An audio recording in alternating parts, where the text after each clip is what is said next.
Assalamu alaikum, welcome to Biological Hub. Today we will discuss the most important and the biggest animal phylum, which is phylum Arthropoda. So let's start our video without wasting our time. Arthropoda, these animals are called actually the joint legs animal. इनकी जो legs होती हैं वो joint होती हैं और joint footed animals में इनको कहा जाता है। ये ज़्यादातर जो organism है ये larger phylum है, सबसे बड़ा फाइलम है। इसमें इंसेक्ट्स भी आते हैं, इसमें वो इंसेक्ट्स भी आते हैं जो उड़ते हैं, इसमें प्रॉन्स भी आते हैं, श्रिम्प, स्पाइडर्स, साइलोप्स, सारे जो कॉकरोचेस, ये सारे जो एनिमल्स हैं ये सारे अब फाइलम आर्थ्रोपोड का हिस्सा हैं।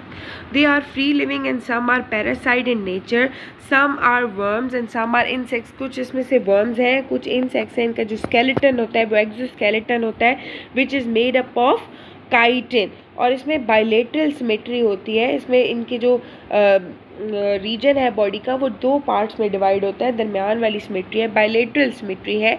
इनमें head, thorax and abdominal regions जो हैं वो प्रेजेंट होते हैं।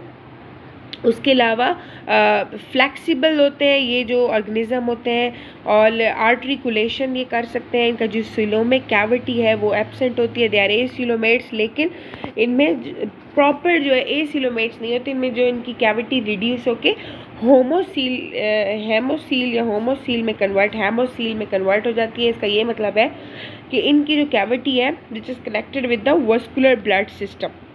एलिमेंट्री कैनाल की दो ओपनिंग्स होती हैं इनमें, माउथ एंड एनस इनकी ओपनिंग होती है। इसमें जो इनकी सेक्सेस है ये सेपरेट होती हैं, एक फीमेल होता है एक मेल होता है। टेस्टिस इनमें स्पर्म प्रोड्यूस करती हैं, ओवरीज एग प्रोड्यूस करती हैं।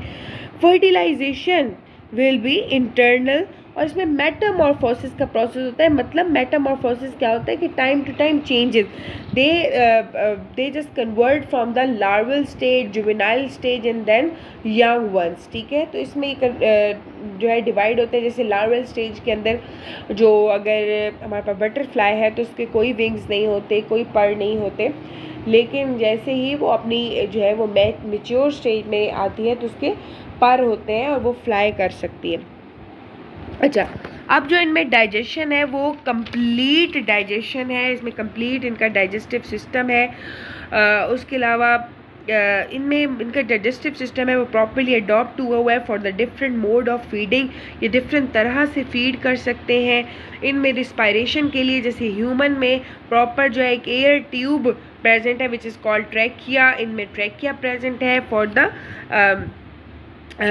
The respiration process. उसके अलावा स्फेरिकल्स भी इनमें प्रेजेंट होते हैं जो ओपनिंग है मेन ट्यूब की टू द इंटीरियर। उसके अलावा इनका जो रिस्पायरेटरी आर्थ्रोपोड है the variety of respiratory organs, कुछ जो है वो एक्वेटिक जैसे हैं वो गिल्स के थ्रू करते हैं, टेरेस्ट्रियल जो है उनमें बुक लंग्स होते हैं जैसे कि स्पाइडर है, तो इन जिससे और एयर ट्यूब्स के थ्रू करते हैं जिसका भी मैंने आपको बताया ट्रैकिया कहते हैं। उसके अलावा इनमें डॉर्सल कॉन्ट्रेक्टाइल हार्ट होता है जिसके थ्रू ये अपने, और बॉडी ब्लड साइनस होता है जिसके थ्रू ये अपने ब्लड की ट्रांसपोर्ट कर सकते हैं। एक्सक्रीशन इनमें मॉलपीजियन टिब्यूल के थ्रू होती है which is the most important tubes आपने याद रखना है। जैसे कॉकरोचेस में मॉलपीजियन टिब्यूल बहुत स्टडी की जाती हैं लैब्स में, तो इनमें जो इनका एक्सक्रीटरी सिस्टम है वो मालपीजियन टिब्यूल्स का है। जैसे पीछे में बहुत सारे फाइलम्स में किसी का जो है नेफ्रीडिया है, मेटानेफ्रीडिया है, तो इनका मालपीजियन टिब्यूल्स है।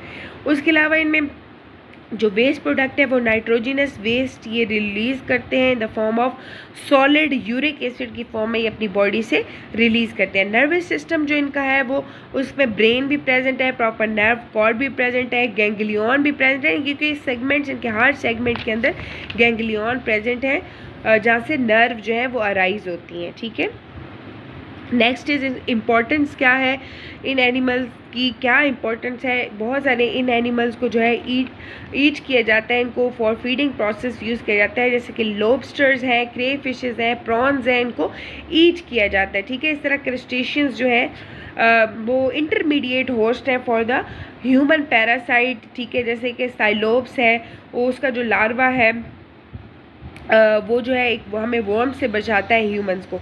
उसके अलावा हनी बीज जो है वो वैक्स प्रोड्यूस करती हैं, हनी प्रोड्यूस करती हैं, और सिल्क जो है वो सिल्क वर्म प्रोड्यूस करता है, वो भी आर्थ्रोपोड का पार्ट है। इसी तरह इंसेक्ट्स जो है प्रोडक्शन ऑफ फूड्स में इन्वॉल्व, आपको पता है फर्टिलाइजेशन करवाते हैं, ये पोलिनेशन करवाते हैं। सो ये बहुत इंपॉर्टेंट है। जिस तरह फ्रूट फ्लाई को ड्रोसोफिला जिसका नाम है, टी.एच. मॉर्गन जो जेनेटिक्स में बहुत इंपॉर्टेंट एक साइंटिस्ट है, उन्होंने ड्रोसोफिला की जेनेटिक्स पे काम किया है। कॉकरोचेस, ग्रास हॉपर्स को यूज़ किया जाता है for the laboratory and for learning and research purposes. अच्छा, लेकिन अब इसके साइड इफ़ेक्ट्स भी हैं। इंसेक्ट्स जो है वो पूरी की पूरी क्रॉप्स को डिस्ट्रॉय कर देते हैं।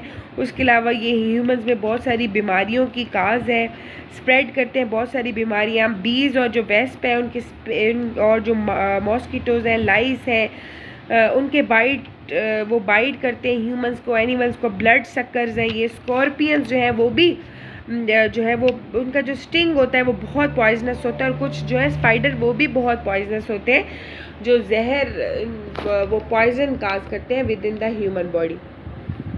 So thank you so much for watching this video. Please like and subscribe for more videos.